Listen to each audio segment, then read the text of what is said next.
শত্রুর সেবা হজরত ইব্রাহিম আলাইহিস সালামের গল্প হজরত ইব্রাহিম আলাইহিস সালাম ছিলেন আল্লাহর একজন প্রিয় নবী, যিনি ছিলেন অত্যন্ত অতিথিপরায়ণ।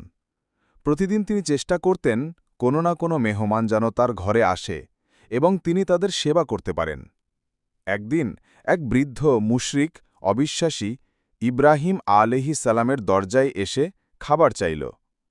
ইব্রাহিম আলাইহিস সালাম তাকে দেখতে পেয়ে বললেন, তুমি যদি এক আল্লাহর উপর ঈমান আনো তবে আমি তোমাকে খাবার দেব। বৃদ্ধ রাগান্বিত হয়ে বলল, আমি আমার জীবনের এতগুলো বছর আমার ধর্মে বিশ্বাস রেখে চলেছি, এখন তোমার এক আল্লাহর উপর ঈমান আনব কেন? সে রেগে গিয়ে চলে গেল।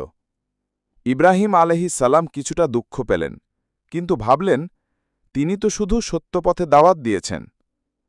কিছুক্ষণ পর আল্লাহ তাআলা ইব্রাহিম আলাইহিস সালামের প্রতি ওহী পাঠালেন, হে ইব্রাহিম, আমি তো ওই বৃদ্ধকে ৭০ বছর ধরে রিজিক দিচ্ছি, অথচ সে কখনো আমার উপর ঈমান আনেনি, কিন্তু তুমি তাকে এক বেলার খাবার পর্যন্ত দিলে না, শুধুমাত্র এই কারণে যে সে আমাকে মানে না।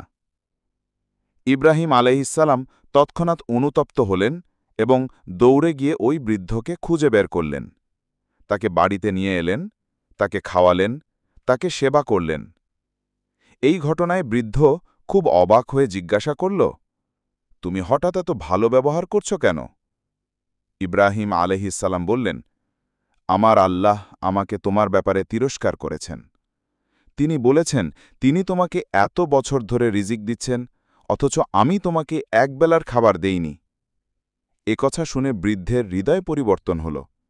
সে বলল, যে আল্লাহ এত দয়ালু, যিনি এমন এক বান্দাকে শিক্ষা দেন মানবতা ও ক্ষমার, সেই আল্লাহ অবশ্যই স্রষ্টাকর্তা।